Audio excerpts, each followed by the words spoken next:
So you won by 75 points and dropped a place on the ladder. It was a very strange build-up to the game because of the opposition. Was it a bit peculiar?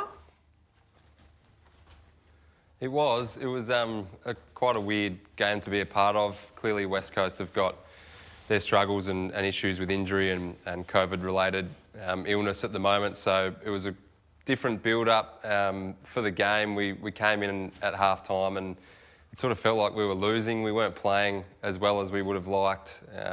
Our ball movement was a bit stagnant and we kept kicking it into their numbers. So for us, it was a little bit of a different game, but I thought in the second half we moved the ball a bit better and were able to put them away in that last quarter. And on the back of Huey McCluggage, he was fantastic. So we got going a little bit, but it was a bit of a different week, and we just tried to focus on ourselves and what we could do because they were so unpredictable with their lineup and how they might play.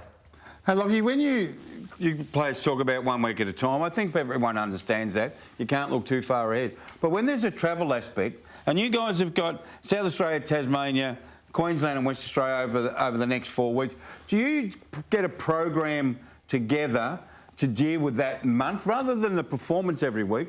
How do you plan out a month of travelling? Yeah, it's a good point, and we actually had 2 away games previous to the one just been, although one was in Gold Coast, and we still had 2 away games, Sydney and Gold Coast, and then 1 at home, and then we've got 2 away. So internally, we've sort of broken that block of 5 games up into 2 away, 1 at home, nice little reset at home, and then we're on the road again for 2 weeks and get ready for a couple of road trips and really steel ourselves for those. So that's the way that we've looked at it, and once that 5-week block's passed, we'll probably go again and look at the next sort of set of games and how we'll structure that up and how we focus on getting the result for us. We feel like that's worked for us the first sort of 8 weeks of the season by breaking it up into chunks. OK, you can answer this any way you like and you will, and there's a million things that happens in football.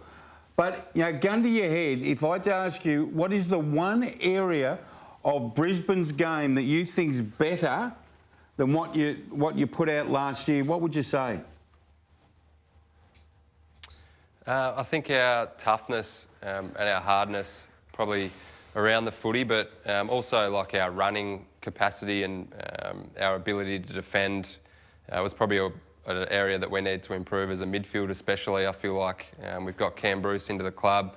He's been really strong on running patterns for us midfielders, and we feel like we're able to help our backs out with those patterns, but probably our contest work as well. We're probably not dominating contested possessions, but just our physicality has improved, I think, and we're bigger and stronger than we have been in the past. We've got guys, like I said, Huey McCluggage, Zach Bailey, Brendan Starcevic, who have had another pre-season. They're big boys, and I think that's starting to show in our game a bit. So let's ask about the big boys. It's inconvenient that McStay and Danaher are now on the sidelines. What does it mean for Eric Hipwood? So how have you absorbed what's been lost, and do you think Hipwood might come straight back?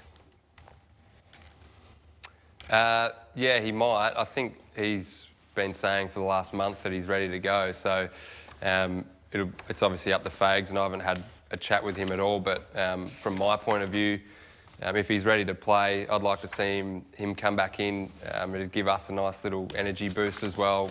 He's a much-loved player in our squad, and if he's ready to go, hopefully he gets a chance to play AFL this week. I think we can't expect too much from him other than provide a contest, and he'll get better as the weeks go by, as we've seen with Cam Rayner coming back off his ACL, who's probably, even by his standards, a little bit slow to get going, but his last 3 or 4 weeks have been outstanding. So we'll probably expect something similar from Eric.